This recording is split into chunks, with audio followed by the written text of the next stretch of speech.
तो अपना next topic अब होगा impact of dilution. Impact of dilution, ठीक है। Impact of dilution on impact of dilution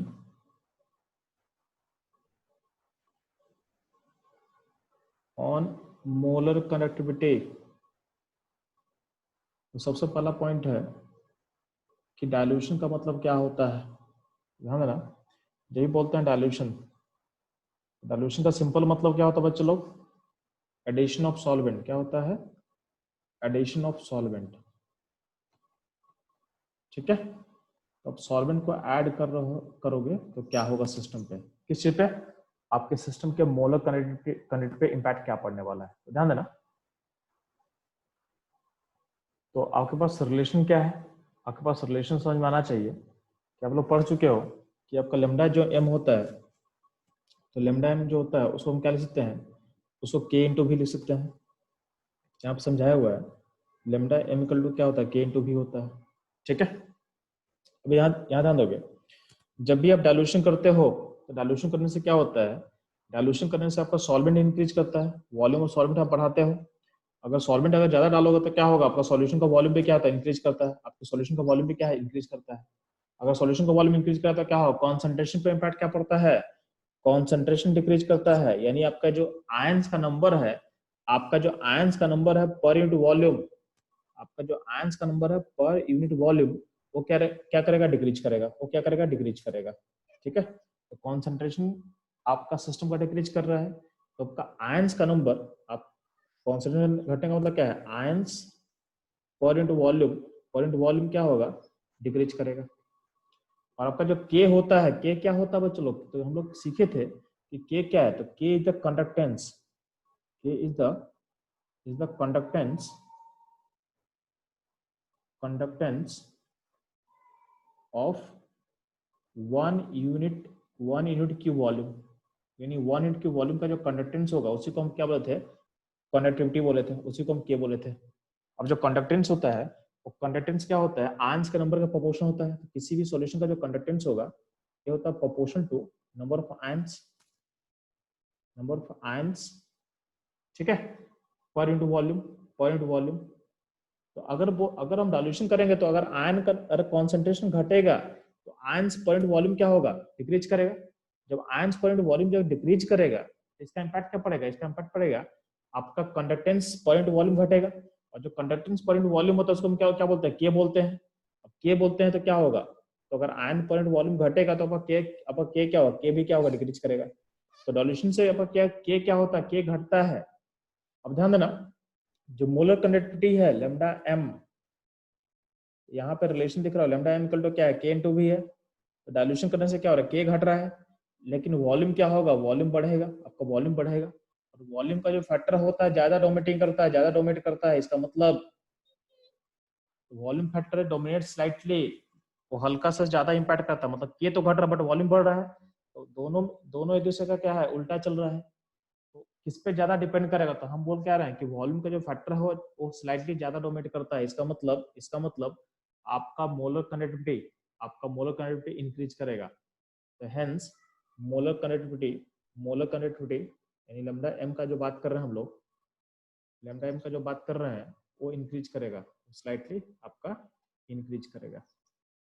तो डाइल्यूशन करने से क्या होता है? आपका के डिक्रीज करेगा यानी कंडक्टिविटी घटेगा, बट मोलर कंडक्टिविटी में क्या होता है? इंक्रीज होता है। ये आप याद रखोगे, ये अपने लिए इंपॉर्टेंट पॉइंट था, ये अपने लिए इंपॉर्टेंट पॉइंट था, ठीक है। अब पॉइंट है कि बढ़ता क्यों है, उसको और ज्यादा अच्छे से एक्सप्लेन हम लोग कर सकते हैं। तो ध्यान देना कि अगर मान लेते हैं कि आपका मोलर कंडक्टिविटी डाइल्यूशन करने से इंक्रीज करता है, तो अगर मान ले कि वॉल्यूम ऑफ सॉल्यूशन, अगर मान ले कि सॉल्यूशन का वॉल्यूम को हम कर दे इनफाइनाइट, एक टर्म आप लोग जानते होंगे इनफाइनाइट डाइल्यूशन, ठीक है। एक टर्म आप लोग सीखे होंगे इनफाइनाइट डाइल्यूशन। तो ये समझो यहाँ पे, तो आप लोग क्या सीख चुके हो कि अगर मान लो कि डाइल्यूशन करते हैं, अगर डाइल्यूशन इंक्रीज करते हैं तो आपका लेमडा एम का वैल्यू क्या होगा? इंक्रीज करेगा, आपको पता है, ठीक है। अब डाइल्यूशन अगर मान लेते हैं कि अगर आप वॉल्यूम को यानी वॉल्यूम ऑफ सॉल्यूशन को कर दो इनफाइनाइट, ये बहुत ज्यादा बढ़ा दो, ठीक है, तो वॉल्यूम ऑफ सॉल्यूशन का को कर दो इनफाइनाइट, इसको हम कई बोलते हैं, क्या बोलते हैं, इसका टर्म होता है इनफाइनाइट डाइल्यूशन। क्या बोलते हैं? Infinite dilution. तो आपका लेमडा एम भी बढ़ेगा, तो लेमडा एम बढ़ेगा बट बहुत ज्यादा नहीं बढ़ता है। मतलब ऐसा नहीं है कि अगर वॉल्यूम को इनफाइनाइट कर देंगे तो लेमडा एम भी इनफाइनाइट हो जाएगा, ऐसा नहीं होता। तो लेमडा एम इंक्रीज करता है, तो लेमडा एम इंक्रीज करेगा, और ए जो लेमडा एम इंक्रीज करके एक वैल्यू को अचीव करेगा, इसको बोलते हैं लेमडा एम नॉट, ठीक है, यानी मैक्सिमम अपने मैक्सिमम वैल्यू को अचीव करता है, और इस वैल्यू को बोला गया है, इसको बोला गया है लिमिटिंग मोलर कनेक्टिविटी। क्या बोला गया है? Limiting molar connectivity, limiting molar connectivity, ठीक है। तो जैसे जैसे वॉल्यूम ऑफ सॉल्यूशन को हम इनफाइनाइट करेंगे यानी इनफाइनाइट डायलेशन को अचीव करेंगे, तो आपका मोलर कनेक्टिविटी भी इंक्रीज करेगा, और एक एक कांस्टेंट वैल्यू को अचीव करेगा। उस कांस्टेंट वैल्यू का नाम क्या है? उसको बोलते हैं लिमिटिंग मोलर कनेक्टिविटी, या इसको आप एक और नाम से बोल सकते हो, क्या बोल सकते हो? Molar connectivity eight infinite dilution, molar connectivity eight infinite dilution, ठीक है, एट इनफाइनाइट डायल्यूशन। ये आपको समझ में आना चाहिए, ठीक है। तो पॉइंट ये है कि हमको पता है कि अगर हम डायल्यूशन इनफाइनाइट करेंगे तो मेरा मोलर कनेक्टिविटी इंक्रीज करेगा और एक वैल्यू को अचीव करेगा, जिसको हम बोलते हैं लिमिटिंग मोलर कनेक्टिविटी, जिसको बोलते हैं हम लोग लिमिटिंग मोलर कनेक्टिविटी, या हम बोल सकते हैं उसको molar connectivity eight infinite dilution, molar connectivity eight infinite dilution, ठीक है। अब ध्यान देंगे, पॉइंट ये है कि आखिर इसको अगर हमको फर्दर पढ़ना हो, ध्यान देना, तो आखिर ये बढ़ता क्यों है, आखिर मोलर कनेक्टिविटी इंक्रीज क्यों करता है डायल्यूशन करने पे? तो ध्यान देना, इसका दो अलग अलग रीजन होगा, दो अलग अलग रीजन होगा, तो उसको ध्यान देना, उसको हम पढ़ेंगे दो अलग अलग केसेस में। तो पहला केस हम स्टडी कर रहे हैं इसके लिए, तो पहला केस स्टडी करेंगे आपके वीक इलेक्ट्रोलाइट के लिए। वीक इलेक्ट्रोलाइट यानी आपका जब इलेक्ट्रोलाइट वीक होगा तो क्या होगा? तो सिंपल सा बात है, अगर आप डायल्यूशन करोगे तो आपका इलेक्ट्रोलाइट वीक हो स्ट्रांग हो, दोनों के लिए मोलर कनेक्टिविटी इंक्रीज करेगा, दोनों के लिए मोलर कनेक्टिविटी क्या होगा? इंक्रीज करेगा, ठीक है। तो स्ट्रॉन्ग इलेक्ट्रोलाइट का भी क्या होगा? स्ट्रॉन्ग इलेक्ट्रोलाइट के लिए भी आपका इंक्रीज करेगा, और वीक के लिए भी इंक्रीज करता है, वीक के लिए भी इंक्रीज करता है, बट दोनों का अलग अलग रीजन होता है। जब बात करते हैं वीक इलेक्ट्रोलाइट, वीक इलेक्ट्रोलाइट कब क्यों बढ़ता है? तो ध्यान देना, आप लोग पढ़े होगे आयनिक इक्विलिब्रियम। तो आयनिक इक्विलिब्रियम में एक टर्म था ओसवाल्ड डाइल्यूशन, ओसवाल्ड डाइल्यूशन कुछ याद होगा आप लोग को शायद। तो ओसवाल्ड डाइल्यूशन क्या कहता था कि जब भी हम डाइल्यूशन करते हैं तो आपका जो अल्फा होता है, अल्फा अल्फा इंक्रीज करता है upon, alpha increases on dilution, ठीक है। तो ओसवाल्ड डाइल्यूशन लॉ क्या बोलता था? आपका अल्फा यानी जो डिसोसिएट करने का जो टेंडेंसी है, डिसोसिएट करने का जो टेंडेंसी होता है वो इंक्रीज करता है ऑन डाइल्यूशन। किसके लिए? वीक इलेक्ट्रोलाइट के लिए, वीक इलेक्ट्रोलाइट के लिए। तो आपका ओसवाल्ड डाइल्यूशन लॉ दिया गया था वीक इलेक्ट्रोलाइट के लिए, और बोलता था ये कि आपका जो वीक इलेक्ट्रोलाइट है उसका जो अल्फा है इंक्रीज करता है ऑन डाइल्यूशन। अल्फा का रिलेशन क्या निकाले थे हम लोग? तो सिंपल वे में बात करते तो अल्फा क्या था? अल्फा था रूट अंडर के बाई सी। तो आपका अगर वॉल्यूम बढ़ेगा तो कॉन्सेंट्रेशन क्या होगा? तो कॉन्सेंट्रेशन में इंपैक्ट क्या पड़ता है बच्चों लोग? तो वॉल्यूम बढ़ेगा तो कॉन्सेंट्रेशन डिक्रीज करता है, कॉन्सेंट्रेशन डिक्रीज करेगा, और कॉन्सेंट्रेशन डिक्रीज करेगा तो अल्फा क्या था? अल्फा और सी में रिलेशन क्या है? तो alpha and concentration relation inverse का है। तो अल्फा बढ़ेगा तो क्या होगा? सी घटेगा, सी घटेगा तो क्या होगा? सॉरी, वॉल्यूम बढ़ेगा तो सी घटेगा, और सी घटेगा तो क्या? अल्फा बढ़ेगा, अल्फा बढ़ेगा। अब अल्फा बढ़ेगा तो आपके पास मान लेते हैं कि इलेक्ट्रोलाइट ए बी था, ए बी टूट रहा है किसमें? ए प्लस में बी माइनस में। और यहाँ पे चूंकि वीक इलेक्ट्रोलाइट है तो रिवर्स कर रहा था। तो जितना ज्यादा आपका अल्फा बढ़ेगा उतना उतना ही डिसोसिएशन ज्यादा होगा, उतना डिसोसिएशन ज्यादा होगा तो उतना नंबर जो आयंस है, आयंस का नंबर इंक्रीज करेगा सिस्टम में। तो अल्फा बढ़ेगा तो आयंस का नंबर सिस्टम में क्या करेगा? इंक्रीज करेगा। तो इसलिए आपका लेमडा एम यानी आपका मोलर कनेक्टिविटी का वैल्यू क्या होता है? इंक्रीज करता है अपॉन डाइल्यूशन, अपॉन डाइल्यूशन। तो ये सारा कॉन्सेप्ट किसके लिए हो जाएगा? तो ये सारा कॉन्सेप्ट हो जाएगा किसके लिए? वीक इलेक्ट्रोलाइट का मोलर कंडक्टिविटी क्यू इंक्रीज करता है अपॉन डाइल्यूशन। सेकंड बात करते हैं हम लोग अगर आपका स्ट्रॉन्ग स्लाइड होगा तो क्या होता है, तो ध्यान देना, स्ट्रॉन्ग स्लाइड में केस में क्या होता है कि आपका आयंस का नंबर तो इंक्रीज नहीं करता है, क्योंकि आपका आयंस का नंबर क्या है, आयन का नंबर फिक्स है जितना है, क्यों आयन तो जो है सो बना हुआ है। बट होता क्या है कि आयंस के अंदर में एक अट्रैक्शन होता है, जैसे Na+Cl- है, उसके बीच में क्या होता है, एक इंट्रैक्शन फोर्स होता है, और इंट्रैक्शन फोर्स का जो वैल्यू होता है काफी स्ट्रांग होता है, काफी क्या होता है बच्चों लोग, स्ट्रांग होता है। तो अगर स्ट्रांग होगा तो क्या होगा, तो इसको एक, ये आपस में क्या होता है, अट्रैक्टेड होता है। अट्रैक्टेड होता है मतलब क्या है, इसको मूवमेंट में दिक्कत होगा, यानी ये फ्रीली मूव नहीं कर सकता। आयंस के बीच में एक स्टैटिक फोर्स ऑफ इंटरेक्शन होता है, जिसको बढ़ा कर, जो उसको पकड़ के रखा हुआ है। जैसे सब वाटर ऐड करते हो तो वाटर एक डायल्ट्रिक का काम करता है, वाटर एक बहुत अच्छा डायल्ट्रिक होता है, वाटर का बहुत अच्छा डायल्ट्रिक कांस्टेंट होता है।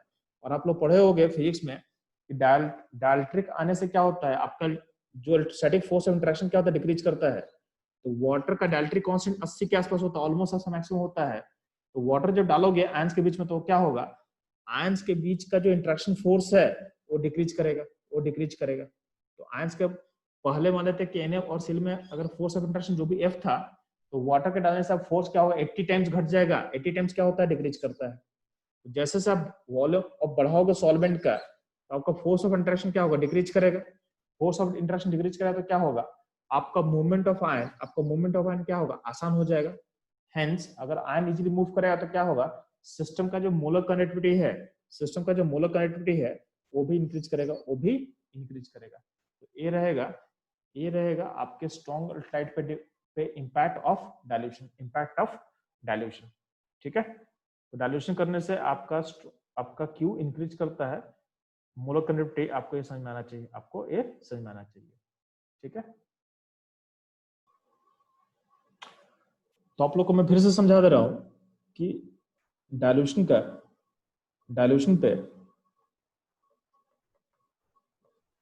करने पे स्ट्रॉन्ग लाइट का lambda molar conductivity Q increase करता है। ठीक है, का मोलर कंडक्टिविटी इंक्रीज करता है। इसका रीजन क्या है, ठीक है, तो ध्यान देना। जब भी बात करता हूं स्ट्रॉन्ग लाइट का,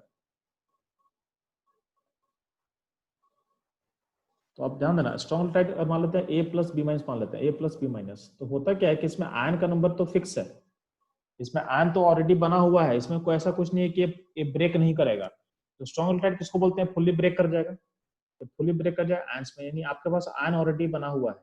लेकिन होता क्या है, इन दोनों आयंस के बीच में क्या है, ये दोनों अपोजिट चार्ज है, इसमें एक फोर्स ऑफ अट्रैक्शन होता है। फोर्स ऑफ अट्रैक्शन होगा जो दोनों के मूवमेंट को हिंडर करेगा। जो फोर्स ऑफ अट्रैक्शन है ये क्या करता है, ये मूवमेंट को डिक्रीज करता है, यानी इसको मूव करने देगा नहीं। मूवमेंट क्या होगा, मूवमेंट डिक्रीज कर देगा। ठीक है, तो अगर मान लिया कि आयन का मूवमेंट फ्री होगा, सिंपल सा बात करो, क्या आपका सिस्टम अच्छा कंडक्टर है, यानी आपका कंडक्टेंस अच्छा होना है, तो मूवमेंट को फ्री होना पड़ेगा, मूवमेंट को फ्री करना पड़ेगा। जितना इजीली आपका A+B- मूव करेगा, उतना अच्छा आपका क्या होगा, उतना अच्छा आपका मोलर कनेक्टिविटी होगा।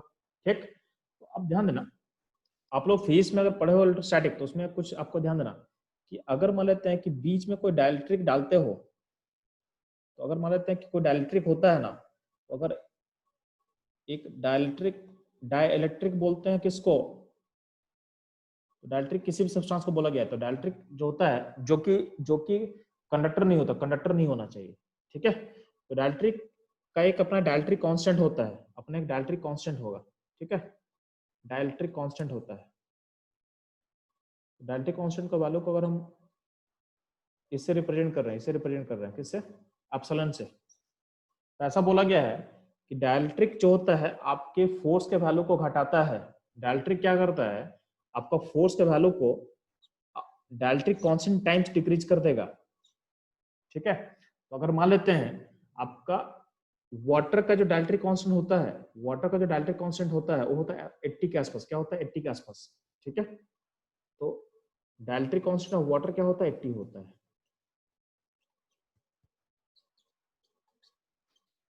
फेराडे कांस्टेंट अगर वाटर का क्या होगा, वाटर का होता है 80 के आसपास। इसका मतलब क्या है कि अगर मान लो कि आयन के बीच में अगर वाटर डालोगे, अगर आयन के बीच में अगर वाटर डालोगे तो आयन का फोर्स ऑफ इंटरेक्शन अगर अभी मान लेते हैं एफ है, अभी मान लेते हैं एफ है, तो अगर दोनों के बीच में अगर वाटर आ जाएगा, दोनों के बीच में अगर वाटर आ जाएगा, एयर हटा के मतलब वाटर का सरफेस आ गया, तो वाटर का सरफेस आ जाता है तो उस केस में दोनों का जो फोर्स का वैल्यू है, उसमें दोनों का जो फोर्स का वैल्यू है, तो फोर्स ऑफ अट्रैक्शन का वैल्यू हो जाएगा F/80। ठीक है, यानी हम बोलना क्या चाह रहे हैं कि वाटर के आने से क्या होता है, दोनों के बीच का जो फोर्स का वैल्यू है डिक्रीज कर जाएगा, दोनों के बीच का फोर्स का वैल्यू क्या होगा, डिक्रीज कर जाएगा। ठीक है, ये जो एक्सप्लेनेशन है, एक्सप्लेनेशन कौन दे रहा है, फिजिक्स दे रहा है। तो फिजिक्स के थ्रू हम बात करेंगे तो क्या होता है, वाटर के डालने से क्या होता है, जो फोर्स ऑफ इंटरेक्शन है आयंस के बीच में वो क्या होगा, वो डिक्रीज करेगा। तो फोर्स ऑफ इंटरेक्शन अगर डिक्रीज करता है तो क्या होगा, तो फोर्स ऑफ इंटरेक्शन अगर डिक्रीज करेगा तो क्या होगा, मूवमेंट आसान हो जाएगा। तो अगर मूवमेंट आसान हो जाएगा तो क्या होगा, मूवमेंट इंक्रीज करेगा। मूवमेंट आसान मतलब मूवमेंट इंक्रीज करेगा, किसका, मूवमेंट ऑफ आयन इंक्रीज करेगा। तो आपका जो मोलर कनेक्टिविटी है वो भी क्या होगा, इंक्रीज करेगा, वो भी क्या होगा, इंक्रीज करेगा। ठीक है, एक तरीका होगा इसको समझाने का। इसको एक और तरीके से हम समझा सकते हैं कि मान लेते हैं कि A+B- आयन आपस में चिपका हुआ है अट्रैक्शन से। जब वाटर डालोगे यानी जितना आप सॉल्वेंट डालोगे तो क्या होगा, तो यहाँ का जो फोर्स ऑफ अट्रैक्शन है इस आयन के बीच में है। तो वाटर क्या करता है, वाटर डालने पे अगर इसमें आप H2O ऐड करोगे तो H2O ऐड करने पे क्या होगा, वाटर का जो सेंटर ओ सेंटर है वो A+ से अट्रैक्ट करेगा, और सिमिलरली आपका जो वाटर का H+ सेंटर होता है, यानी H सेंटर होता है वाटर का, वो B- से इंटरेक्ट करेगा। ऐसे करके इंटरेक्शन कर करके दोनों आयन को दूर करते चला जाएगा, दोनों आयन को दूर करते चला जाएगा। ठीक है, तो कहने कि वाटर डालने से क्या होगा, दोनों आयन का आपस का अट्रैक्शन खत्म हो रहा है, दोनों आयन का डिस्टेंस बढ़ते चला जाएगा। दोनों का डिस्टेंस अगर बढ़ते चला जाएगा तो क्या होगा, दोनों आयन का मूवमेंट क्या होगा, मूवमेंट आसान हो जाएगा। मूवमेंट आसान हो जाएगा इसका मतलब क्या है, मूवमेंट बिकम इजी। इसका मतलब क्या होगा बच्चों लोग, इसका मतलब क्या होगा, आपका आयन फ्रीली मूव करेगा तो आपका जो मोलर कनेक्टिविटी है वो क्या करेगा, इंक्रीज करेगा, वो क्या करेगा, इंक्रीज करेगा। ठीक है, तो ये सारा इंफॉर्मेशन किसके लिए हो गया, स्ट्रॉन्ग इलेक्ट्रोलाइट पे डाइल्यूशन का इंपैक्ट क्या पड़ता है। तो बेसिकली सिंपल वर्ड्स में बात करेंगे तो क्या होता है, स्ट्रॉन्ग इलेक्ट्रोलाइट में अगर डाइल्यूशन करते हो तो क्या होता है, बीच का जो फोर्स ऑफ इंटरेक्शन है आयन के बीच में वो डिक्रीज करता है, और आपका आयन का मूवमेंट आसान हो जाएगा। आयन का मूवमेंट आसान हो जाएगा, इसका इंपैक्ट क्या पड़ेगा, आपका मोलर कनेक्टिविटी इंक्रीज कर जाएगा, आपका मोलर कनेक्टिविटी क्या होगा, इंक्रीज कर जाएगा। ठीक है,